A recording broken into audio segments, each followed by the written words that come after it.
மாறி அளவாய் பொழிக. மக்கள் வளமாய் வாழ்க. ஏரி, குளம், கிணறு, ஆறு எல்லாம் நிரம்பி வழிய மாறி அளவாய்ப் பொழிக. மக்கள் வளமாய் வாழ்க. வாழ்க வையகம். வாழ்க வையகம். வாழ்க வளமுடன். நம் மனதில் அமைதி நிலவட்டும். நம்மைச் சுற்றிலும் அமைதி நிலவட்டும். உலகம் முழுவதும் அமைதி நிலவட்டும். அமைதி, அமைதி, அமைதி. கைகளை அதிக ஓசையின்றி தேய்த்து கண்களில் வைத்து பின் முகத்தை தடவி இரு கைகளையும் தலைக்கு மேல் தூக்கி ஓர் ஆழமான மூச்சு இழுத்து விட வேண்டும். பிறகு கைகளை இறக்கிக் கொண்டு கண்களை திறக்க வேண்டும். அன்பர்களின் கனிவான கவனத்திற்கு ஒரு நினைவூட்டல். வாழ்க வளமுடன். அருள் தந்தை வேதாத்ரி மகரிஷி அவர்கள் தனி மனிதன் அமைதி பெறுவதற்காக உடல் நலத்திற்கு உடற்பயிற்சி, உயிர் வளம் பெற காயகல்ப பயிற்சி, மனம் அமைதி பெற அகத்தவம் மற்றும் அகத்தாய்வு பயிற்சிகளை அளித்துள்ளார்கள். இத்தகைய சிறப்பான மனவளக்கலை எனும் வாழ்க்கை கல்வியை உலக சமுதாய சேவா சங்கம் ஸ்கை யோகா இணைய வழியே 12 நாட்கள் அடிப்படை பயிற்சியாகவும் அதனைத் தொடர்ந்து 4 மாதங்கள் சான்றிதழ் கல்வியாகவும் நம் இல்லம் தேடி வந்து அளித்து வருகிறது. இந்த சிறப்பான செய்தியினை நமது உறவுகளிடமும் நட்புகளிடமும் பகிர்ந்து அனைவரும் உடல் நலத்துடன் ஆரோக்கியமாக அமைதியாக வாழ நம்மால் ஆன சிறு உதவியினை செய்வோம். மகரிஷியின் கனவாம் உலக அமைதிக்கு நம்மால் என்ற சிறு தொண்டினை செய்து குருவின் கனவினை நனவாக்குவோம். மேலும் விவரங்களுக்கு kundaliniyoga.edu.in இணையதளத்திற்கு செல்லவும். வாழ்க வளமுடன். தவத்தினை தொடர்ந்து நன்மை தரும் நவக்கோள்கள் என்ற தலைப்பில் சிந்தனை விருந்து வழங்க பேராசிரியர் அருள்நிதி சரஸ்வதி அம்மா அவர்களை அன்புடன் அழைத்து அமர்கிறோம். வாழ்க வளமுடன் அம்மா.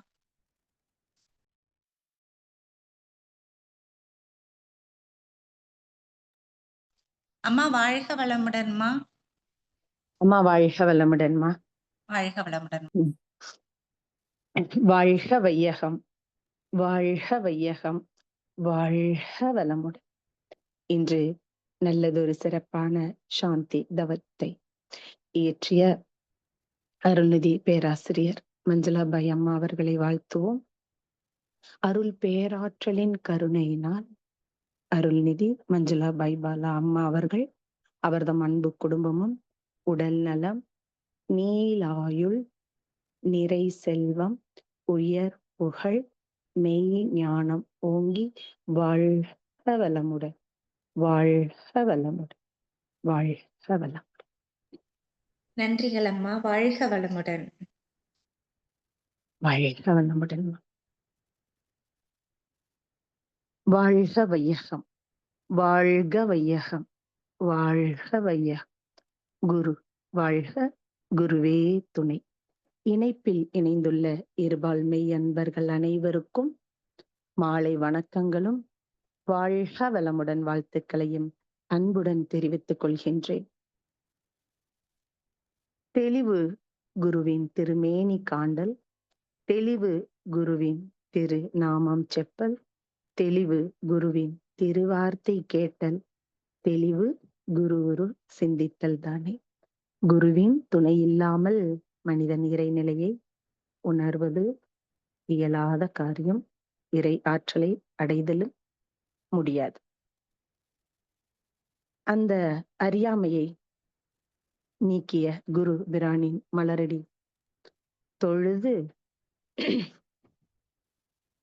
அன்பே இல்லாதது ஒரு வாழ்க்கையாகுமா, குருவே இல்லாமலே ஒரு காட்சி தோன்றுமா, யோகா செய்யாதது ஒரு பெருமையாகுமா, அதை நித்தம் செய்யாமலே அது முழுமையாகுமா, முழுமையாகுமா, அன்பே இல்லாதது ஒரு வாழ்க்கையாகுமா?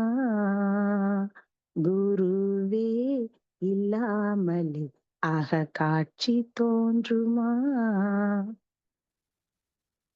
இன்று மிக சிறந்த நல்லதொரு தலைப்பை நன்மை தரும் நவகோள்கள். இப்ப நம்ம கோள்கள பத்தி பேசப் போறோம். ஷார்ட்டா சொல்லணும் அப்படின்னா, இறைநிலை எல்லாருக்குமே தெரியும். அதுல ஒரு சூழ்ந்தழுத்தும் ஆற்றல் இருக்கு. அப்படி அத அழுத்திக்கிட்டே இருக்கிறதுனால, ஹைட்ரஜன் அப்படிங்கிற இந்த காற்று கூட்டம் ஒண்ணா கூடி நெருக்கமா இயங்கிக்கிட்டு இருக்கு. அப்படி நெருக்கமா இயங்குறதுனால அது கோள வடிவம் வருது. அத நெபுலான்னு சொல்றாங்க. அதான் ஃபர்ஸ்ட் கோள். இந்த ஹைட்ரஜனோடு மத்த இருக்கிற பஞ்சபூதம் எல்லாம் சேர்ந்து சேர்ந்து இயங்குது இல்லையா? அப்ப அதோட மைய பகுதியில வெப்பம் ஹீட் அதிகமாயிடுதாம். அது ஒரு வெப்ப கோளமா மாறிடுது. அப்ப வெப்ப கோளமா மாறினா ரொம்ப வெளிச்சம் இருக்கும், ரொம்ப ஹீட் இருக்கும். அததான் நட்சத்திரம்னு சொல்றாங்க. அதிக ரொம்ப வெப்பம் அதையும் தாண்டி இருக்கிறத சூரியன் அப்படின்னு சொல்றாங்க. இது இந்த கோள்கள்ல இருந்து வெளிய வரக்கூடிய மூலகங்கள்லாம் நெறைய இருக்குல்ல. அது பிரபஞ்சத்துல நிக்க முடியாம கீழ் நோக்கி வருது இல்லையா? அப்ப வரும்போது அங்க பஞ்சபூதங்கள் இருந்துட்டு இருக்கு ஏற்கனவே. சரிங்களா? அந்த மத்த பஞ்சபூதங்களோடு உரசுது இல்லீங்களா? அப்படி உரசும் போது தான் அது எரிந்து விழுந்துருது பார்த்தீங்கன்னா. அத எரிகற்கள்னு சொல்றோம் அப்படிங்கிறாங்க. இப்படி வெளியேறிய அந்த மூலகங்கள் எல்லாம் வானத்துல மிதந்துகிட்டு கோள வடிவமாகவே தாங்க இருக்கும். சூரியன சுத்திக்கிட்டே இருக்கும். சில கோள்கள துணைக்கோள்களும் பார்த்தீங்கன்னா, அப்படியே இப்படிதான் எல்லாமே உருவாகும். துணைக்கோள்கள் புதன், வெள்ளி, பூமி, சந்திரன், செவ்வாய், குரு, சனி இதெல்லாம் துணைக்கோள்கள்னு நம்ம சொல்றோம். இப்ப கோள்கள் எல்லாம் வானத்துல எல்லாமே அணுக்களோட சேர்க்கை தான். இத இப்ப நம்ம நமக்கு குருபிரான் எப்படியெல்லாம் நமக்கு புரிய வச்சிருக்கிறாரு. நம்ம அந்த வானத்துல நடக்கிற அந்த ரகசியங்கள அப்படின்னு பார்த்தா, மகான் சொல்றாங்க, பொதுவா முதல்ல வந்தது நமக்கு விண்ணு தானே! இப்படித்தானே எடுத்துக்கலாம். பூந்தி, பூந்தி சேர்ந்தா லட்டு. நம்ம சின்ன சின்ன குட்டி குட்டி பூந்திய இறை துகள்னு வச்சுக்கலாம். அந்த குட்டி குட்டி பூந்திய சேர்த்து உருண்ட பிடிச்சோம்னா, விண்ணு, லட்டு கிடைச்சிருது. அப்ப நமக்கு ஃபர்ஸ்ட்டு வின்னு அப்படின்னு பார்க்கும்போது, அந்த லட்டு பார்க்கும்போது, அது சுத்துது. அது நெருங்கி ஒண்ணொண்ணா கூட்டு சேரும்போது, எடுத்த உடனே சாலிடா இல்லையாங்க. ஆவி வடிவமாகத்தான் அது இருந்துச்சாம். ஆவி வடிவமானதுக்கு பேரு தான் இந்த நெபுலான்னு சொல்றோம் இல்லைங்களா? அப்படிதான் இருக்கு. எந்த பொருள் இருந்தாலும், அதை சுத்தி இருக்கக்கூடிய அந்த ஸ்பேஸ் இருக்கு இல்லைங்களா? அது சூழ்ந்து அழுத்துது இல்லையா? அதே ஆற்றல் தான் அதுக்கு பேராற்றலாக செயல்படுது. ஏன்னா, அதுக்குள்ள தானே இருக்கு. சுத்த வெளி தான் ஸ்பேஸு. அதுக்குள்ள ஒரு பொருள் உற்பத்தி ஆகுதுன்னா, ஸ்பேஸ் தானே அதுக்கு அம்மா, அப்பா மாதிரி. அந்த மாதிரி. அப்ப எந்த அலையானாலும், உருவமானாலும், உருண்ட வடிவமாகத்தான் பரிணாமத்துல அமைஞ்சிருக்கு. ஏன்னா, விண்துகள்கள் கூட்டம் அந்த ஆவி வடிவத்துல ஃபர்ஸ்ட்டு இருக்குது இல்லைங்களா? கோளமா வருது. அந்த ஆவி வடிவம் கூட அங்கிட்டு, இங்கிட்டு கலைஞ்சு போகல. இந்த சூழ்ந்தழுத்தும் ஆற்றல் இருக்கிறதுனால, அது ஒரு கோள வடிவமாகவே அமையுது. இந்த அப்படி திரும்பவும் அது நிறுத்தலையே! சுத்திக்கிட்டே தானே இருக்கு. எப்ப பார்த்தாலும் தண்ணீர்க்க சூழ்ந்தழுத்தும் ஆற்றல்னு ஒண்ணு இருந்துகிட்டே இருக்கு இல்லீங்களா? அப்படியே சுத்திக்கிட்டே இருக்கிறதுனால, அந்த உருவான குட்டி கோளம் இருக்கு இல்லையா? அந்த வாயு கோளம். அதுக்கு மையத்துல ஒரு மைய புள்ளி உருவாகுதுங்க. சுத்திக்கிட்டே இருக்கிறதுனால வேற வழியே இல்லாம சென்டர்ல ஒரு புள்ளி வந்துருது. அது தான் ஈர்ப்பு மையம் அப்படின்னு சொல்றாங்க. சென்ட்ரிபெட்டல் ஃபோர்ஸ் அப்படின்னு சொல்றாங்க. அந்த வாயு கோளத்துக்குள்ள ஒரு புள்ளி வந்துருச்சு. ஏன்னா, அது சுத்திக்கிட்டே இருக்கிறதுனால. இப்ப என்ன பண்ணுது, எவ்வளோ நேரம் தான் சுத்துவாங்க எல்லாரும்? அவங்களுக்கும் கால் வலிக்கிற மாதிரி அந்த சுழல் விரைவு ஸ்பீடு கொஞ்சம் குறையுது இல்லைங்களா? குறைஞ்ச உடனே அவங்க அப்படியே மெதுவா இருப்பாங்க. அப்ப அதிகமா வேகமா சுத்துற விண் என்ன பண்ணும்? அதுவும் அப்படியே ஸ்பீடு குறைய குறைய ஏற்கனவே ஒண்ணு ரொம்ப அப்படியே குறைவா சுத்திக்கிட்டு இருக்குன்னா, அது பக்கத்துல போய் இது அத விட கொஞ்சம் அப்படியே பக்கத்துல சுத்த ஆரம்பிக்கும். இதெல்லாமே ஃபேமிலிங்க எல்லாம். விண்துகள் குடும்பம் அப்படின்னு சொல்றாங்க. ஏன்னா எல்லாம் அணுக்களாக இருக்கு. அணுக்கள்லாம் நெறைய சேர்ந்துச்சுன்னா, மாலிக்யூல்ஸ் பேரணுக்கள்னு சொல்றோம். சரிங்களா? ஒரு குடும்பத்துல ஒரு குழந்தை பிறக்குது, 2 குழந்தை பிறக்குது, அப்புறம் சம்மந்தி வராங்க. அப்படியே பெருசாகுது இல்லையா ஃபேமிலி. அதே மாதிரி தான். அந்த மாரி இந்த மாலிக்யூல்ஸ் எல்லாம் வந்துருது பார்த்தீங்கன்னா. இந்த மாலிக்யூல் சேர்ந்ததுக்கு அப்புறமும் இந்த சுத்துறது என்னைக்குமே நிறுத்தாம இருக்கிறதுனால, அதோட வெயிட் கூட ஆரம்பிக்குது. சேர சேர எடை கூடுது பார்த்தீங்கன்னா. இந்த கூ இந்த எடை வெயிட் கூடுன உடனே, அந்த அணுக்களோட மையம் நோக்கி எல்லாம் இழுக்கப்பட ஆரம்பிக்குது பார்த்தீங்கன்னா. அப்ப அந்த சென்டர் என்னாகும்? நாளுக்கு நாள், ஆண்டுக்கு ஆண்டு, வருஷம் போக போக போக அப்படியே கெட்டியா மாறுதாம். ஃபர்ஸ்ட் வாயுவா தானே இருந்துச்சு. அதுல சென்டர்ல ஒரு மையப்புள்ளி வந்ததுக்கு அப்புறம், திரும்ப என்ன பார்த்தீங்கன்னா, அப்படியே சேர சேர சேர சேர இந்த வாய்வு கெட்டியான ஒரு பொருளாக, கெட்டித்தன்மையாக மாறுது. அப்படிதான் நீரா, நிலமா, உலோகங்களாக அது மாறுது. இந்த மைய ஈர்ப்பு இருக்குல்ல, சென்டர்ல ஒரு ஈர்ப்பு சக்தி. அது வந்து அழுத்தம் அதிகமாகும்போது தான், அங்க இருக்கிற காந்தம் அதுவும் சொல்லணும் இல்லையா? எல்லாமே சுத்துனா ஒரு அலை வரும். மகான் சொல்லிக் குடுத்துட்டாங்க. எந்த ஒன்று சுற்றினாலும் வரக்கூடிய அலை இருக்கு. அப்ப அந்த அழுத்தம் அதிகமாகும்போது, அங்க இருக்கிற ஒரு காந்தம் இருக்கு இல்லைங்களா? அது வெளிச்சமா நெருப்பு குழம்பா அப்படியே தகதகத்து வெளிய வீசுது பார்த்தீங்கன்னா. அப்படி வீசுறதுக்கு பேரு எரிமலைன்னு சொல்ட்டாங்க. நடுவுல இருக்கிற வெப்பம் மேல மேல ஒரே இடத்துல இல்ல. பரவுது. அப்படியே ஸ்ப்ரெட் ஆகும் இல்லீங்களா? அப்படியே அந்த கோளம் முழுக்க ஒரு காலத்துல நெருப்பு கோலமா ஆயிடுது. சின்ன இடத்துல அப்படியே புடிச்ச சூடு பரவி, பரவி, பரவி அந்த கோலம் முழுக்க அப்படியே நெருப்பு பிழம்பா மாறும்போது சூரியனா மாறிடுது. அப்படின்னு சொல்றாங்க. ஏன்னா ஒவ்வொரு கோளும் நெறைய காலம், எத்தனையோ கோடிக்கணக்கான ஆண்டுகளுக்கு அப்புறம் அதோட பருமன் வே எடை கூடுது. அதுக்குள்ள எடை கூடுன உடனே அணுக்களும் உள்ள நெறைய இருக்கும். ஒண்ணொண்ணும் சுத்தும். அப்படி பார்த்தீங்கன்னா, இந்த காந்தம் வந்து மின்சார, ரசாயன அலைகளால வீசுது இல்லையா? அந்த மாதிரி தன்மை, கேரக்டர் சேஞ்ச் படும். ஒண்ணுக்கு ஒண்ணு பார்த்தீங்கன்னா. சேர்ற பொருளுக்கு ஏற்ப கேரக்டர் சேஞ்ச் படும். அந்த கோள்கள் ஸ்பேஸ்க்குள்ள பார்த்தீங்கன்னா, கோடான கோடி சுத்திக்கிட்டே இருக்குது. நெறைய இருக்கு. 1, 2 இல்ல. வானத்துல நைட்டு போய் மாடியில போய் அண்ணாந்து வானத்த பார்த்தீங்கன்னா, எவ்வளவு நம்ம எண்ண முடியும்? யோசிச்சு பாருங்க. நம்ம கண்ணுக்கு தெரியிற வானத்த தான் பார்க்குறோம். பூமிக்கு கீழ அந்த சைடு போய் நம்ம யாரும் வானத்த பார்ப்பது இல்ல. அவ்வளவு இருக்கு பார்த்தீங்கன்னாலும். அப்ப இந்த கோள்கள் எல்லாமே பேரியக்க மண்டலத்துக்குள்ள இருந்தாலும் கூட, இந்த சூழ்ந்தழுத்துற ஆற்றல் எல்லா கோள்களுக்கும் சமம் தான். ஏன்னா, எத்தன அண்டங்கள் உற்பத்தி ஆனாலும் சரி, இந்த இறைவெளி அழுத்திக்கிட்டே இருக்குது. அப்ப கோள்கள் எல்லாம் சேர்ந்து அங்கங்க அது வந்து சிதைஞ்சு ஓடல. அது கட்டுக்குள்ளேயே தான் இருக்கு. அது பேரியக்க மண்டலம். அத தாண்டி சுத்தவெளி தான் இருக்கு. அது இருப்பு மண்டலம். இத எப்படி புரிஞ்சுக்கிறது? இயக்க மண்டலம் இயங்கிக்கிட்டு இருக்கும். அப்ப இயங்காத ஒரு மண்டலம் இருக்கான்னா, இயக்க மண்டலத்துக்கு அப்பால் ஒண்ணுமே இல்ல. அது இருப்பு மண்டலம். அது நிலை. அதுதான் எப்போதும் இருக்கிறது. இது டெம்பரவரியா பிரபஞ்சம் இயங்கும். திரும்ப இல்லாம கூட கரைஞ்சு போகலாம். திரும்ப உற்பத்தியாகும், இயங்கும். இந்த மாரி தன்மை. இத எப்படி நம்ம புரிஞ்சுக்கிறது அப்படின்னா, மகான் அழகா தத்துவத்துல குடுக்குறாங்க. வெறும் முட்டைய வச்சு சொல்றாங்க பார்த்தீங்கன்னா. முட்டையில மஞ்சள் கரு எப்படி இருக்கு? அந்த மஞ்சள் கரு மாதிரி பிரபஞ்சம்னு நம்ம நெனச்சுக்கலாம். அத சுத்தி வெள்ளக்கரு இருக்கு இல்லீங்களா? அது வந்து அப்படியே விரிஞ்சு போற மாரி. அந்த ஓட நெனைக்க வேண்டாம். அது அப்படியே விரிஞ்சு போற மாதிரி வச்சுக்கலாமே. அது எவ்வளோ தூரம் போயிட்டே இருக்கு. இந்த முட்டைய கொஞ்சம் கூர்ந்து கவனிச்சோம்னா, நமக்கு இத புரிஞ்சுக்க முடியும். பேரியக்க மண்டலம், சுத்தவெளி எப்படி இருக்கு? எப்படி இயங்குது? அப்படிங்கிறத அழகா குடுத்திருக்காங்க. சரி. இதோட இயக்க நியதி கோள்கள் வந்து ஒரு கோள் இன்னொரு கோள் ஒண்ணுக்கு ஒண்ணு சேரல பார்த்தீங்கன்னா, அது எப்படி சேராம இருக்குது? அப்படின்னு பார்த்தா, இப்ப ஒரு கோள் எடுத்துக்கிட்டீங்கன்னா, அதுல விண்துகள் அடங்கியிருக்கும். ஒரு குறிப்பிட்ட அளவு விண்துகள் அடங்கியிருக்கும். அது எத்தன விண்துகள் எண்ணிக்கை அதுக்குள்ள அந்த கோள்களுக்குள்ள இருக்கோ, அதுக்கு ஏற்ப தான் அது சுழலும். அப்ப அது சுத்தும்போது, அதுக்கு ஏற்ப தான் அதுலருந்து அலைகளும் வரும். பெரிய கோளு நெறைய விண்துகள்கள் எண்ணிக்கை இருக்கு. விண்துகள்களும் சுத்துது, அந்த கோளும் சுத்துதுன்னா, அது அலை ஜாஸ்தியா இருக்கும்.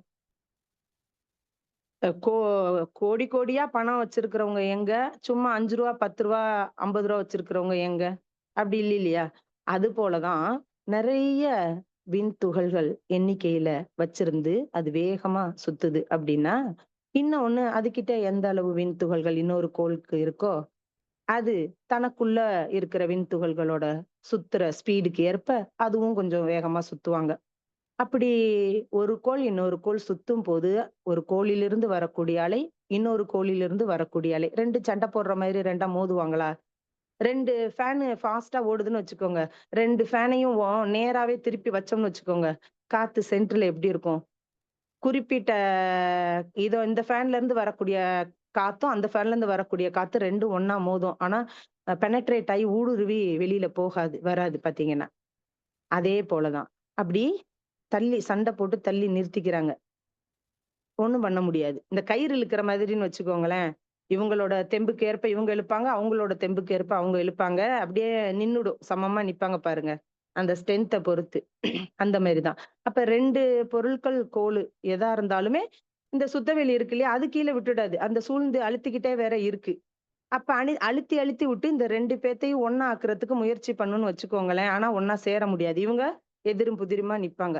அதனால கோள்கள் சேர்றதில்ல. ஏன்னா, அந்த இறைவெளி சூழ்ந்து அழுத்திக்கிட்டு இருக்க 2 பொருட்களையும் ஒண்ணா சேர்க்கிறதுக்காக அப்படியே அழுத்திக்கிட்டே இருக்கு. இந்த 2 பேரும் அவங்க கிட்ட இருக்க சக்திய கொண்டு தள்ளி தள்ளி நிறுத்திக்கிறாங்க. அதனால எப்போதுமே பார்த்தீங்கன்னா, ஒண்ணோடு ஒண்ணு நெருங்க முடியாது அப்படிங்கிறது. இதுதான் இயற்கை நியதி. இந்த இயற்கை நியதியினால் தான் ஒரு கோள் மற்றொரு கோள தள்ளி நிறுத்திக்கிட்டு இருக்கு, சுத்திக்கிட்டும் இருக்கு. நம்ம பார்க்குற நட்சத்திரம் எல்லாமே ஒரு சூரியன் சொல்லிட்டாங்க பார்த்தீங்கன்னா. அதோட அ இ இ வெ இது வெயிட்ட பொறுத்து தான் எல்லாமே.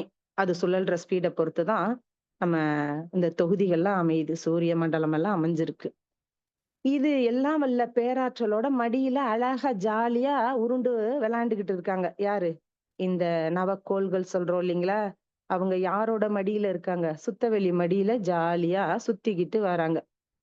இப்ப நெல்லு ஆ கதிர் அறுத்துட்டு நெல்ல அடிப்பாங்க. அடிச்சுட்டு அதுலருந்து தூசிய நீப்பதற்கு அந்த நெல்ல ஒரு மொறத்துல அள்ளி, மேல இருந்து காத்து அடிக்கும். இவங்க அப்படியே மேல இருந்து கொட்டுவாங்க பார்த்தீங்கன்னா, அந்த காத்து போற டைரக்ஷன்ல அந்த தூசி எல்லாம் அடிச்சுக்கிட்டு போகும் பார்த்தீங்கன்னா. அது காற்றும் அப்படிதான் அந்த தூசிய எடுத்துட்டு போகும். எந்த பக்கம் போகுதோ அந்த பக்கம் இழுத்துட்டு போகும். அதே மாரி ஒரு வேகமா நதி ஓடுது அப்படின்னா, அங்கங்க இருக்கிற குப்பை, செத்த கூளம், காஞ்சு போன சருகு, இலை லேசானதெல்லாம் தனக்கு மேல மிதந்துகிட்டே இருக்கும். ஆனா, அந்த நீர் பார்த்தீங்கன்னா, அப்படியே ஓடிக்கிட்டே இருக்கும். அதுக்கு மேல அந்த மரம், முறிஞ்சு போன மரங்கள், இலைகள், குப்பைகள், எல்லா கழிவுகள் எல்லாம் மிதந்து இந்த தண்ணீல வந்து போய்க்கிட்டே இருக்கும். அந்த மாதிரி தான் இந்த சூரியனிலிருந்தும் காந்த அலை நெறைய இருக்கு இல்லையா? சூரியன் மிகப்பெரிய கோள் அல்லவா? அதிலிருந்து வரக்கூடிய அலை, அதுல இருக்கிற விண்துகள்கள் அந்த அளவு நெறைய இருக்கு. அப்படி சூரியன்ல இருந்து வெளிய வருது. வெளிய வந்து சூரியன சுற்றிலும் ஒரு காந்த களத்த அமைச்சுக்குது பார்த்தீங்கன்னா. இந்த காந்த களத்துல தான் மத்த எல்லா கோள்களும் இருக்கு பார்த்தீங்கன்னா. அப்ப சூரியனோட காந்த அலை அப்படியே எவ்வளவு தூரம் அது அப்படியே நீண்டுகிட்டு இருக்கோ, அதுக்கு மேல இந்த கோள்கள் எல்லாம் வேற இருக்குது. அப்ப சூரியன் சுத்துதுன்னா, அத சுத்துன அந்த அலையும் சுத்தும் இல்லையா? அந்த அலை சுத்தும்போது அலைக்கு மேல இருக்கிற இந்த பிளானட்டும் சேர்த்து தானே சுத்தணும் பார்த்தீங்கன்னா. அப்படிதான் அது பாட்டுக்கு சுத்திக்கிட்டு இருக்கு. பூமிய மையமா வச்சு சுத்திக்கிட்டு இருக்கு. இது ஒவ்வொரு கோள்கள்லயும் பார்த்தீங்கன்னா, விண்துகள்கள் எண்ணிக்கை. இத மனசுல வச்சுக்கோங்க. ஒவ்வொரு கோள்களுக்குள்ளேயும் விண்துகள்கள் இருக்கு. அதோட எண்ணிக்கைக்கு ஏற்ப தான் அதுலருந்து வரக்கூடிய அலைகள். அந்த அலைகளோட ஸ்பீடு அதோட அ இது எப்படி சொல்லலாம்? ஸ்ட்ரென்த்துன்னு சொல்லலாம். அத பொறுத்து தான் எல்லாமே இதுல அமைஞ்சிருக்கு. ஒண்ணு இன்னொன்ன தள்ளியும் நிறுத்திக்குது. சூரியனுடைய ஆற்றல் இருக்கிற அலைகள்ல இந்த மத்த கோள்களும் வேற இருக்குது. கோள்களும் சுத்திக்கிட்டே இருக்கும். அதுலருந்து அலையும் வரும். சூரியனும் சுத்திக்கிட்டே இருக்கும். அதுலருந்து அலையும் வரும். ஆனா மெயினா மிகப்பெரிய கோளிலிருந்து வரக்கூடிய அந்த அலைகளுக்கு மேல தான் அந்த சின்ன சின்ன கோள்கள் எல்லாம் இருக்குது. சரிங்களா? இப்படிதான் அதோட தூரங்கள்லாம் இருக்கு அப்படின்னு சொல்றாங்க. இப்படி நெறைய சொல்லிக்கிட்டு இருக்காங்க. சூரியனுக்கும், கோள்களுக்கும் இருக்கிற டிஸ்டன்ஸ் இத எப்படி கண்டுபிடிக்கிறது? ஒவ்வொரு சூரியன், இன்னொரு கோள்கள் 2த்துக்கும் உள்ள தூரத்த நம்ப எப்படி ஒரு கணக்கு பண்ணலான்னா, அவங்க குடுத்திருக்கிறாங்க அழகா. சூரியனுடைய தள்ளும் ஆற்றலும், அந்த சூரியன ஒரு கோள் சுற்றி வருதுன்னா, அதோட தள்ளும் ஆற்றலையும் கூட்டுனா வரக்கூடிய விடை தான், அந்த 2க்கும் உள்ள டிஸ்டன்ஸ் தொலைவு அப்படின்னு சொல்லியிருக்காங்க. சூரியனுடைய தள்ளும் ஆற்றலையும், அந்த சூரியன சுற்றி வரக்கூடிய கோளின் தள்ளும் ஆற்றலையும் கூட்டணும். 2யும் ஒண்ணா சேர்த்து கூட்டுனா, அந்த டிஸ்டன்ஸ் கிடைக்கும். அப்படின்னு சொல்லியிருக்காங்க. இதெல்லாம் தான் இந்த வானியல் அவங்க ஆராய்ச்சி பண்ணி சொல்லிட்டு இருக்காங்க இல்லையா? அவங்க வேலை அது பார்த்தீங்கன்னா. அப்ப மனிதன் பூமியில பிறந்து வாழ்றான். பிறக்கும்போது பூமிக்கும் மத்த கோள்களுக்கும் இடையே தொலைவு இருக்கு, கோணம் இருக்கு. இத அடிப்படை கணக்கா வைக்கிறதா அவனோட தொடக்க கணக்கே. ஏன்னா, அவன் உடம்புல அமையக்கூடிய அந்த காந்த கள ஆற்றல் இருக்கு இல்லையா? அதோட தொடக்க கணக்கே அப்பதான். அதுக்கு அப்புறம் தான் ஒரு கோள் பக்கத்துல வருது அல்லது ரொம்ப தள்ளி போகுது அப்படின்னா, அதுலேருந்து வரக்கூடிய அலையில வேறுபாடு, தன்மையில வேறுபாடு ஏற்படும் அப்படின்னு சொல்லியிருக்கிறாங்க. இதெல்லாம் இந்த மாற்றத்த கணக்கு பண்ணி, இந்த காந்த ஆற்றல வந்து உடம்புல என்னென்ன காந்தம், மின்சக்தி, ரசாயன ஆற்றல்களை நமக்கு குடுக்கும் அப்படிங்கிறத கணிச்சு தான் உடம்பு நலம் நமக்கு நல்லா இருக்கும். மனசு வளம் நல்லா இருக்கும். நட்பு நலம் பெருகும். பொருள் வளம் கிடைக்கும். ஆன்மீக அறிவு கிடைக்கும். அப்படிங்கிறதெல்லாம் கணிச்சு சொல்லியிருக்காங்க. அந்த அலைய பொறுத்து தான். நம்ப பிறப்புக்கும் பிறந்தபோது இருக்கு இல்லைங்களா நம்ப உடம்பு, அதுக்குள்ள இருக்கிற அமைப்ப பொறுத்து தான். அத பாட்டுலயே அழகா சொல்லியிருக்காங்க மகான். கரு அமைப்பு, உணவு வகை, எண்ணம், செய்கை, ககனத்தில் கோள்களின் நிலை, சந்தர்ப்பத்தால் வரும் இயற்கை நிகழ்ச்சிகளின் மோதல், எல்லாம் வாழும் உயிர்களுக்கு பல ரசாயனங்கள் தரும் மாற்றம், தரமொக்க இன்ப, துன்பம் தகுந்த அளவாம். இதிலோர் சக்தி மீறி பெருகி இரத்த சுழல் தடுக்க நோயாய் மாறி பின்னும் அதிகரித்துவிட மரணம் ஆகும் அப்படின்ட்டாங்க. அப்ப கோள்களுக்கும் நமக்கும் அவ்வளவு நெருங்கிய உறவு இருக்கு. அப்ப நம்ம பஞ்சபூத நவக்கிரக தவம் பண்றோம் அப்படின்னு சொன்னா, கோள்கள்ல இருந்து வரக்கூடிய நன்மைய நாம அடையலாமான்னா, கண்டிப்பாக அடைஞ்சுக்கலாம்.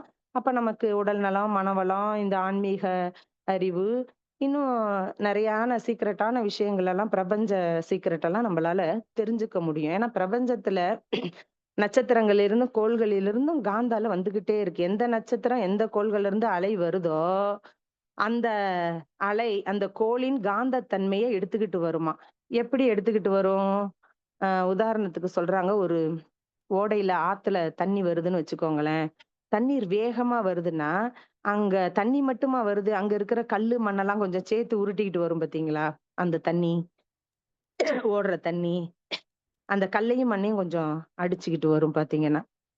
ரொம்ப மணல் இல்லாட்டினாலும் கொஞ்சோண்டாவது அது எடுத்துக்கிட்டு வரும் இல்லையா? அதே மாதிரி தான் இந்த கோள்கள்ல இருந்து வரக்கூடிய அலைகளும், எந்த கோள்களோ அந்த கோள்களோட தன்மையையும் இழுத்துக்கிட்டு வரும் பார்த்தீங்கன்னா.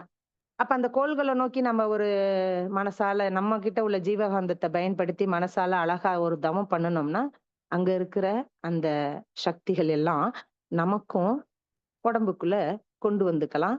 அது நன்மை அளிக்கும் பார்த்தீங்கன்னா. இது என்ன சொல்றாங்க, அ எப்படி வாங்கிக்கலாம்னா, ஒரு மனிதனோட இந்த ப்ளூ பிரிண்ட்ன்னு ஒண்ணு இருக்கு இல்லையா? நம்மகிட்ட அறிவாட்சி தரம். அத பொறுத்து தான் இந்த துகள் வந்து மோதும்போது, எந்தெந்த உயிர்கள் மீது மோதுதோ, அங்க ஒரு பாதிப்பை ஏற்படுத்தும். அப்ப நம்மகிட்டயும் ஒரு பாதிப்பை ஏற்படுத்தும். எந்த அளவு கோள்கள்ல வர அலைய நம்ம வாங்கிக்கிறோம் அப்படின்னு சொன்னா, நம்ம கிட்ட இருக்க அறிவாட்சி தர அமைப்பை பொறுத்து தானா நாம வாங்கிக்க முடியும். எல்லாத்தையுமே வாங்கிக்க முடியாது. நமக்கு ஒரு லிமிட் இருக்கு. எப்படி அத தெரிஞ்சுக்கிறதுன்னா, அதுக்கும் அழகா சொல்றாங்க. 100 தொட்டி வச்சிருக்கிறீங்க. அதுல விதைய போடுங்க. ஒரே மாதிரி விதைகள போடுங்க. ஒரே மண்ணு. ஒரே தண்ணி ஊத்துங்க. அந்த விதைக்கு அழகா அத பராமரிச்சாலும், சில செடி சூப்பரா வளரும். சில செடிகள் வந்து சரியா வளராது. ஏன்னா, அந்த விதையோட உள்ள இருக்கிற அந்த தன்மைக்கு, ப்ளூ பிரிண்ட்க்கு ஏற்ப தான் அந்த தாவரம் வளரும். அதே போல தான் ஒவ்வொரு ஜீவனும் கோள்கள்ல இருந்து நம்ம ஆற்றல் வந்து மோதுனாலும் கூட, உணவிலிருந்து எடுத்துக்கிட்டாலும் கூட, காற்றுல இருந்து எடுத்துக்கிட்டாலும் கூட, பூமியின் மத்தியிலிருந்து நம்ம எடுத்துக்கிட்டாலும் கூட, எவ்வளவு எடுத்துக்க முடியுமோ, அது அந்த ப்ளூ பிரிண்ட் அதுதான் முடிவு பண்ணும் பார்த்தீங்கன்னா. ஏன்னா ஒவ்வொரு மனுஷனும் பிறந்தப்ப எந்த அளவு அவங்க காந்தத்துல இருந்தாங்களோ, இம்ப்ரிண்ட்ஸ் இன் மேக்னெட்டிக் வேவ் வச்சிருந்தாங்களோ, அதுக்கு தகுந்த போல தான் ஒவ்வொரு கோளும் பூமிக்கு பக்கத்துல வரும்போது ஒரு விதமா குடுக்கும். பூமிய விட்டு விலகி செல்லும்போது உடம்புல வேற விதமான ரசாயன மாற்றத்த நமக்கு குடுத்துரும். ஒரு கோள் இன்னொரு கோளோட சேர்ந்து ஃப்ரெண்ட் 2 பேரும் சேர்ந்து ஒண்ணா வாராங்கன்னாலும், அதோட தரம், ரசாயன அமைப்பெல்லாம் மாறி போயிடும் பார்த்தீங்கன்னா. தனித்தனியா ஒரு கோள் வந்தாலும் ஒருவித ரசாயன மாற்றம். 2, 3 கோள் சேர்ந்து பக்கத்துல பூமிக்கு அருகில வந்தாலும், அதுக்கு ஏத்த ஒரு ரசாயன மாற்றங்கள் ஏற்படும். இப்படி கோள்களோட அலைய வீச்சு எப்ப பார்த்தாலும் நடந்துகிட்டே இருக்குங்க. கடைசி வரைக்கும் இதெல்லாம் மாத்த முடியாது. நம்ம தெரிஞ்சுக்கலாம். உடம்பு அதுக்கு ஏத்த மாதிரி கொஞ்சம் தயார் செய்து நல்லதுக்கு பயன்படுத்திக்கலாம். அப்ப மனசு வளம் கிடைக்குது, உடல் நலம் கிடைக்குது. சரிங்களா? ஒரு வயித்துல ரெட்டை குழந்தை பிறந்தா கூட, ஒரு நிமிஷத்துல ஒரு குழந்தை வெளியில வந்துருது. அடுத்த குழந்தை பிறக்க அடுத்த நிமிஷம் ஆகுதுன்னா, அப்ப கூட அந்த அலைகள்ல வேறுபாடு இருக்கு. கோள்கள்ல எல்லா எல்லா கோணமும் மாறி போயிடும். ஏன்னா அது சுத்திக்கிட்டே இருக்குது இல்லைங்களா? அப்படின்னு சொல்லி சொல்றாங்க. அது எப்படி ஒரு தாய் வயித்துல இருக்கிற அந்த ரெட்டை குழந்தை எப்படி மாறுபடும் அப்படின்னா, ஒரே மரத்துல தான் பழம் பழுக்குது. வெயில் அடிக்குது அந்த பழத்து மேல ஒரு பக்கம் வெயில் படுது, ஒரு பக்கம் வெயில் படலன்னு வச்சுக்கோங்களேன். அத சாப்பிட்டா ஒரு பக்கம் சுவையா இருக்கும் கனி, இன்னொரு பக்கம் புளிப்பா இருக்குமா. இதுக்கு என்ன காரணம்? வெளிச்சம் பட்ட பக்கம் இருக்கிற பழம் நல்லா பழுத்து இருக்குது. எல்லாமே அது பக்குவப்பட்டுருச்சு. ஆனா இன்னொரு பக்கத்துல இருக்கிறது வந்து இல்ல. அதுக்கு கிடைக்கல. கிடைக்க வேண்டிய ரசாயனங்கள் அதுக்கு கிடைக்கல. அப்ப அது டேஸ்ட்ல வேறுபடுது. இதே மாதிரி தான் மனிதனுக்கும், கோள்களுக்கும். நம்ம மனசுலயும் சரி, உடம்புலயும் சரி ஏற்ற இறக்கங்கள் இருக்கு அப்படின்னம்னா, கோள்களுக்கும் நமக்கும் மிக நெருங்கிய தொடர்பு இருக்கு. அத நம்ம தெரிஞ்சுக்கிட்டா தான் அத நம்ம வாழ்க்கைக்கு பயன்படுத்திக்க முடியும். அழகா மகான் வந்து இந்த பஞ்சபூத நவக்கிரக தவம் வாரத்திற்கு ஒரு முறை பண்ணுங்க. மாதத்திற்கு ஒரு முறை பண்ணுங்க. அல்லது இது அமாவாசை, பௌர்ணமி அந்த மாதிரி நாட்கள்லாம் பண்ணுங்க. சந்திர கிரகணம், சூரிய கிரகணம் எல்லாம் செய்யலாம். இவங்க என்னதான் எல்லா நாளும் சொன்னாலும் நம்மளுக்கே தெரியணுங்க. நம்ப கண்டிப்பாக எல்லா தவங்களும் செய்யற மாதிரி, இதையும் வாரத்துல நம்ப ஒரு நாள் இத செஞ்சிரணும் அப்படிங்கிற பக்குவம் நமக்கு வரணும். அப்படி இருந்தா அதுல தான் நமக்கு சொல்லியிருக்காங்க இல்லையா? சூரியன் நம்ம எலும்போட சேர்ந்து இருக்குது. என்னென்ன நமக்கு கிடைக்குது. நம்ம விளக்க தேவையே இல்ல. பஞ்சபூத நவக்கிரக தவம் உங்க எல்லாருக்குமே தெரியும். அதுல என்னென்ன நன்மைன்னு அவங்களே குடுத்துட்டாங்க. தோளோடு புதன் கோள் வந்து தொடர்புடையது எப்படி நம்ம நெனச்சுக்கணும். இத ஒரு ஐடியா வேணா குடுக்கலாம். எப்படி நம்ம அந்த தவம் செய்யலாம் அப்படின்னா, இப்ப சூரியன எடுத்துக்கிறோம். ஆரஞ்சு நிறமான கதிர் வருது அப்படின்னா, நமக்கு அது எலும்புகளோடு தொடர்பு இருக்கு இல்லீங்களா? அப்ப கண்ண மூடி நம்ம தவம் பண்ணும்போது, நம்ம எலும்பு எல்லாம் எலும்பா பார்க்கக்கூடாது. ஆரஞ்சு கதிர்களாகவே நீங்க பார்த்தீங்க அப்படின்னா, அந்த சூரியனிலிருந்து கிடைக்கக்கூடிய அலைகள் நம்ம உடம்புக்குள்ள போயி அந்த சத்துக்கள கொடுக்கும். இப்ப ஸ்கின்னு பசுமை அப்படிங்கையில நம்ம தோலெல்லாம் நல்லா பச்சை கலரா இருக்கு. மேல இருந்து அந்த அலையெல்லாம் வந்து புதன்ல இருந்து வரக்கூடிய அந்த பசுமையான அலைகள் நம்ம அந்த மேல படுது. சோ பசுமையா இருக்கு அப்படின்னு ஒரு பாவனை பண்ணிக்கிட்டோம் அப்படின்னா, அதுல இருக்கிற அந்த கதிர்கள் அலையில இருந்து இருக்கக்கூடிய அந்த விஷயத்த நம்ப ஆ ஒண்ணுக்குள் ஒண்ணா கலந்து உள் செல்வதற்கு ஒரு வாய்ப்பாக அமையும். இப்ப குரு அப்படிங்கிற கோல தவம் பண்ணும்போது மூளைய பொன்னிறமா இருக்குன்னா, நம்ப தலைப்பகுதியில மூளை நல்லா தக தக தக தகன்னு பொன்னா மின்னுது. அப்படி ஒரு நெனைப்புல நீங்க தவம் செஞ்சீங்க அப்படிங்கையில, அ அதோட ஆற்றல் வந்து நம்ம அபரிமிதமா ஈர்த்துக்க முடியும். ஏன் இதெல்லாம் நான் செஞ்சுக்கணும், தெரிஞ்சுக்கணும் அப்படின்னா, இந்த தீமைகள நம்ம குறைச்சுக்க முடியும்.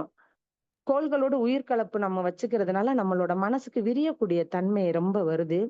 இன்னொன்னு தூய்மை கிடைச்சிருது. ஏன்னா மனசுல நெறைய குப்பை, கவலை, சோகம், வருத்தம் என்னென்னமோ வச்சிருப்போம் இல்லைங்களா? அதெல்லாம் இந்த எனர்ஜி வரும்போது அது ஆட்டோமேட்டிக்கா உடம்ப விட்டு வெளியில போயிடுது. அப்ப மனசு தூய்மைப்படுத்திர்றேன். மனசுல நமக்கு ஒரு கவலையோட உட்கார்ந்து தவம் செஞ்சா கூட, தவத்தினோட முடிவுல கவலை காலியாயிருக்கும் பார்த்தீங்கன்னா. அப்ப மன வளம் மிகுதியா கிடைக்குது. ஆன்மீக வளர்ச்சியும் நமக்கு கிடைச்சிருது. வாழ்க்கை இனிமையா போயிட்டு இருக்கு.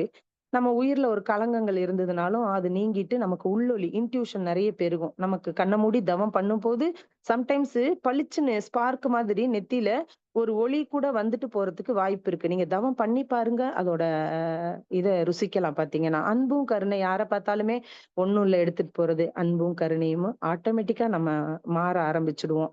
அப்படி இருக்கும்போது நமக்கு யாரும் எதிரிகள்லாம் இருக்க மாட்டாங்க. நெறைய நீண்ட ஆயுளோடையும், புகழோடையும், வெற்றியோடையும் கல்வியெல்லாம் இதெல்லாம் படிச்சுக்கிட்டு மகிழ்ச்சியா நல்ல வாழ்க்கை துணை, அழகு, உடல் நலம், மனைவி, நட்பு, பெற்றோர்களோட அன்பு, நெறைய புது புது கண்டுபிடிப்பு கண்டுபிடிக்க முடியும். எதிரிகள்ட்ட இருந்து மிகுந்த பாதுகாப்பு கிடைக்கும். அறிவு மேன்மைப்படும். மெய்ஞானம் மிகப்பெரிய உயர்ந்த இதுவே மெய்ஞானம். உண்மை எது அப்படின்னு நம்ம அறிஞ்சுக்கிறோம்.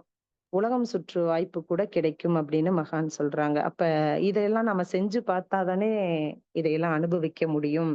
உடனே இன்றிலிருந்து இதுவரை செய்யாவிட்டாலும் பரவாயில்லை. ஒன்றே செய், நன்றே செய், அதையும் இன்றே செய் என்று கூறி நல்லதொரு ஆன்மீக அமைப்பில் பயணித்துக் கொண்டிருக்கின்றோம். அதை பயன்படுத்தி வாழ்க்கையில் அனைவரும் மென்மேலும் வெற்றி பெற அனைவரையும் வாழ்க வளமுடன் என்று வாழ்த்தி என் சிந்தனையை நிறைவு செய்து கொள்கிறேன். நன்றி. வாழ்க வளமுடன் அம்மா. நன்றி அம்மா. வாழ்க வளமுடன். ரொம்ப சிறப்புங்க அம்மா. நீங்க சொல்ல சொல்ல அப்படியே யுனிவர்ஸ் அங்க என்ன நடக்குது, அத அப்படியே வந்து கூட்டிட்டு போன மாதிரி இருந்தது. அது ரொம்ப ஃபீல் பண்ண முடிஞ்சதும்மா. எரிகற்கள் எப்படி வந்தது, அப்புறம் வந்து விண்கள் எப்படி வந்தது, மூலகங்கள், அதுக்கப்புறம் கோள்கள் எப்படி வந்தது, அதுக்கப்புறம் கோள்கள் எப்படி நம்ம கிட்ட அதுலேருந்து வரக்கூடிய காந்த அலைய நம்ம எப்படி பயன்படுத்தி, நம்ம எப்படி வாழ்க்கையில நம்ம முன்னேறலாம் அப்படிங்கிறதுக்கு உண்டான பயனளிக்கக்கூடிய ஒரு செய்திய நீங்க பஞ்சபூத நவக்கிரகத்த பண்ணி நம்ம அதனுடைய சிறப்ப நம்ம அ அடையலாம் அப்படிங்கிறத ரொம்ப சிறப்பா எளிமையான உதாரணங்களோட சொல்லியிருக்கீங்கம்மா. ரொம்ப நன்றிங்கம்மா. வாழ்க வளமுடன். அம்மாவை நம்ம எல்லாருமா சேர்ந்து வாழ்த்திடலாம். நமது அன்பிற்கும் மதிப்பிற்கும் உரிய பேராசிரியர் அருள்நிதி சரஸ்வதி அம்மா அவர்கள் வாழ்க வளமுடன். அவர் தம் அன்பு குடும்பம் அருட்பேராற்றல் கருணையினால் உடல் நலம், நீளாயுள், நிறை செல்வம், உயர்ப்புகள், மெய்ஞானம் ஓங்கி வாழ்க வளமுடன். வாழ்க வளமுடன். வாழ்க வளமுடன். ஸ்கை ஆன்லைன் மெடிடேஷன் தினசரி நிகழ்வுகள் பற்றிய அறிவிப்புகள். காலை 5 மணிக்கு மகரிஷியின் பாடல்கள், காலை 5:30 மணிக்கு தவம், தொடர்ந்து 6 மணிக்கு வீடியோ அண்ட் ஆடியோ